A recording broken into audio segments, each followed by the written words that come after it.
This is me.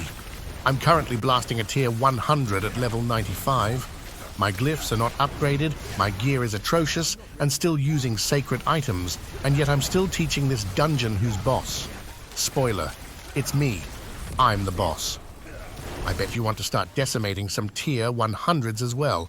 And don't worry, because when you're done with this video, you will be destroying any tier 100 regardless of your gear, level, or IQ. So why is this build so special? Well, for starts, because balls. And secondly, it's goddamn tanky as heck. Wait, what, did I just say sorcerer? Tanky? Yeah, that's damn right. With actual working resistances in Season 2 and tons of damage reduction from sorcerer aspects as well as paragons, this build becomes an actual tank. Alright, let's take a look at some of the important mechanics that make this build work. First, we are stacking insane amounts of attack speed and cooldown reduction. This together with our Vampiric Powers will help us by constantly resetting our skills. But not only that, when combined with aspect of the Unwavering, we are granted near zero cooldowns on our defensive skills. This means that we can keep teleporting and using our shields all the hecking time. Sounds sick, right? Now when it comes to damage, balls are absolutely busted this season. And with balls, I mean ball lightning. The damage that this skill provides when combined with the Vampiric Powers in this build lets us one-shot anything that we come across. And lastly, we have a ton of crowd control in this build in form of stuns, coming both from our basic skill as well as enchantment. This allows us to keep all nearby mobs stunned, which in turn means they can't do any damage to us. Now you're probably thinking, yeah, I want to use this build as well. Please teach me the ways of the gear and aspects, dear Paragaming. And yes, it is absolutely time to look at some gear and aspects.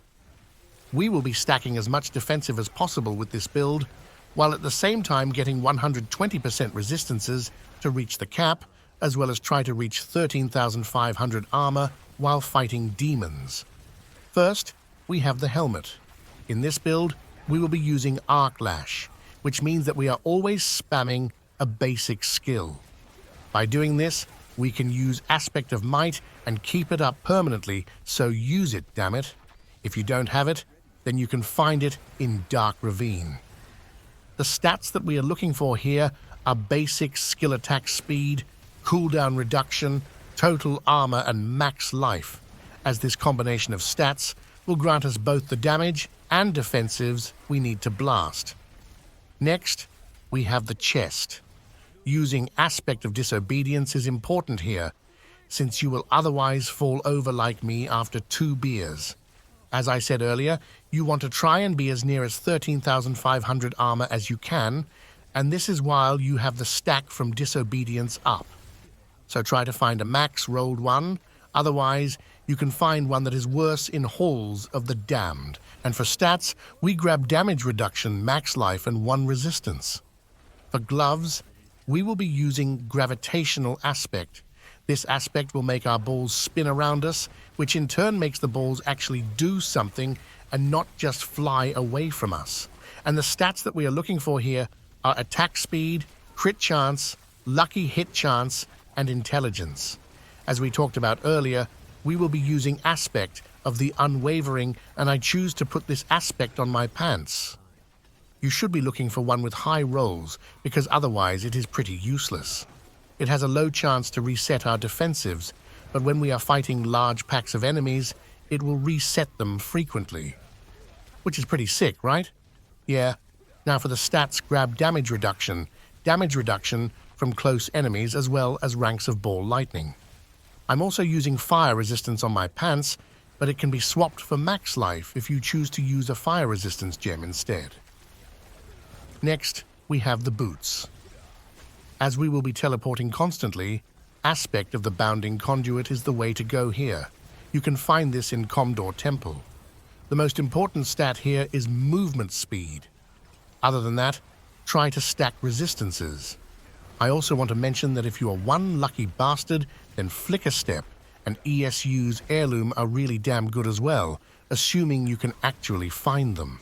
For weapon, grab Aspect of Control, as this will give us tons of damage. You can find this in Sunken Library. And for stats, look for Intelligence, Crit Damage, Close Damage, as well as Mastery Skill Damage. All of these stats work for both elites and bosses, which makes them excellent choices. And now we have the amulet. But first, let's just finish this dungeon. Okay, let's go. By grabbing the ever-living aspect and using it on an amulet, we are granted up to 50% damage reduction from all crowd-controlled and vulnerable enemies. For stats, look for damage reduction stats, as well as ranks to mastery skills. And by mastery skills, I mean ranks to our balls. Next, we have the rings. On the first ring, grab the Prodigy's aspect. As we will be spamming cooldowns, this will grant us a ton of mana regeneration. You can find this in Witchwater. For stats, grab the following: crit chance, crit damage, max life, as well as damage to close enemies. On other ring, we will be looking for the same stats. The aspect that we want is Recharging Aspect. As you will see soon, we will be using Chain Lightning as our enchantment. Every time this enchantment is used, this aspect will grant us a ton of mana. You can find this in Zenith. And lastly, we have the offhand. Here I'm using the Conceited Aspect for some nice extra damage. The stats to look out for are basic skill attack speed, cooldown reduction, crit chance, as well as some barrier generation for larger shields. Good job, friends. We are now done with the gear and aspects. Next, let's take a look at the gems and enchantments. In the weapon, simply Socket Emeralds for more damage. In the armor, grab Ruby Gems. This build will have a lot of self-healing that is based on max life. So stacking as much health as possible is a great way to survive. And lastly, the jewelry gems will vary. You want to try and get your resistances on your gear so that you can socket skull gems. Otherwise, you may need to use different gems in your jewelry. Okay, so what about the enchantments? Here we are using Lightning Spear first. You're probably curious as to why we are using this dogshit ability, so let me explain. Whenever we pick up crackling energy, a Lightning Spear will spawn and stun nearby enemies. This benefits us in two ways. Firstly, it will help us survive, and secondly, this will help us reset our cooldowns by synergizing with Glinting Arclash. For our second enchantment, we are using Chain Lightning. This is not only used for our recharging aspect, but also because of the Static Surge legendary node, granting us permanent vulnerability and a ton of mana. Now I have something beautiful to show you. And no, it's not my awesome personality or naked body, it's my vampiric powers. The first vampiric we have is Hectic. By using this, it allows us to reset our cooldowns whenever we spam our Arclash. Next, we have Undying. This power is actually hecking insane. As you know by now, this build has a goddamn ton of attack speed. By using this power, we can put that attack speed to good use by healing us every time we use a skill, allowing us to stay alive. For third power, we have Anticipation. We simply use this because of the reduced cooldown on our ultimate. And next, we have Moonrise. This vampiric power grants us attack speed as we spam basic skills, but also movement speed and more Arclash damage every 5 basic skill. Lastly, we will be using Ravenous. This aspect grants us a ton of attack speed, especially if you can find gear with movement speed on them. Alright friends, you know what time it is now. Heck yeah, it's high IQ skill tree time. We start off by maxing out Arclash for that sick DPS and following up by grabbing Enhanced and Glintering Arclash for the cooldown reduction. Next we head on over to the core skills and grab 1 point in Chain Lightning. After that, we take Devastation as well as Elemental Dominance. We then finish off by taking 3 points in Potent Warding and go to the defensive skills. Start off by taking Flame Shield as well as Enhanced and Shimmering Flame Shield. This grants us immunity, movement speed, as well as self-healing. But not only that, we also burn enemies by using this skill, which allows us to use a passive later down in the tree. As next skill, we grab Teleport, Enhanced Teleport, and Shimmering Teleport. As we keep resetting our cooldowns, this skill will grant us a permanent 30% damage reduction. Nice, huh? Next, we have Ice Armor as well as Enhanced and Mystical Ice Armor for some huge barriers. And lastly, 1 point in Elemental Attunement so that we can reset our defensives once again every 10 seconds. As Conjuration skills, grab Lightning Spear as well as Enhanced and Invoked Lightning Spear so that we may stun enemies. Also, take all of the skills, as they will grant us some nice damage reduction and extra barriers whenever we use a cooldown. In the Mastery tree, we pick up Inner Flames and Devouring Blaze. This grants us 21% multiplicative crit damage every time we use Flame Shield, which is huge since most stats are additive in Season 2. Next, grab Balls, as well as Enhanced and Wizard's Ball Lightning for more damage and crackling energy. And lastly, grab Static Discharge and Invigorating Conduit for more mana.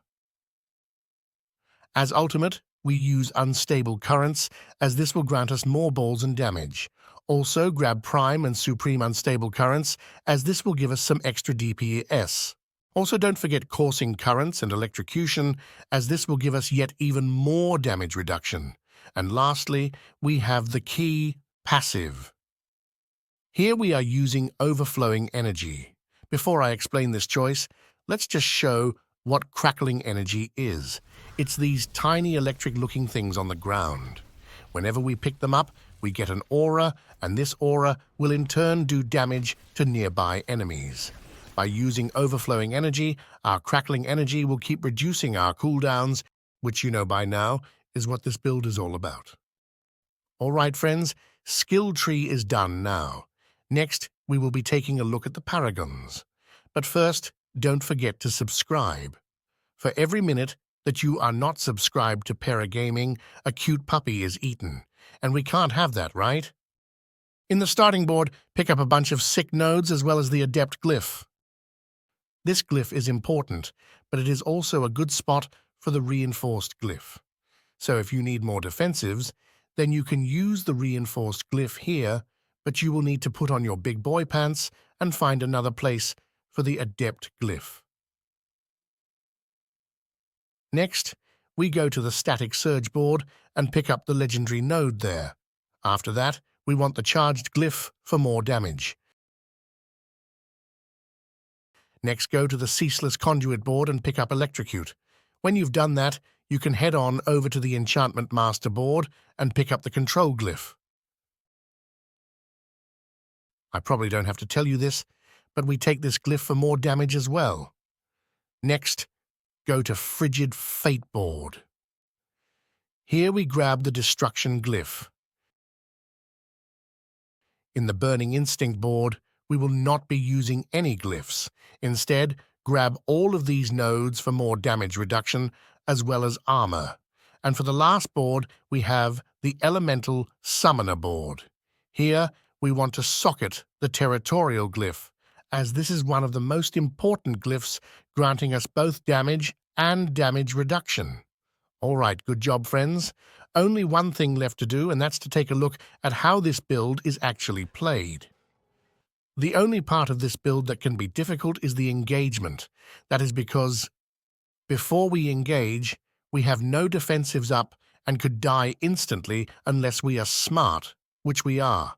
I usually engage by either teleporting or flame shielding in. If I haven't used Flame Shield already, then I will use it instantly. After that, I pop my ice barrier so that I can build up a huge barrier. After I got my barriers up, I start spamming all of my damage buttons. Doing this will give us disobedience stacks, as well as vulnerability and stuns on all nearby enemies, making us invincible. After we have successfully engaged, the build is simply to play. Now all we need to do is keep running around, spamming our abilities, and making sure we damage all nearby enemies to stun and make them vulnerable. And now, you are an expert in playing with balls. Thanks for watching, and I'll see you in the next video.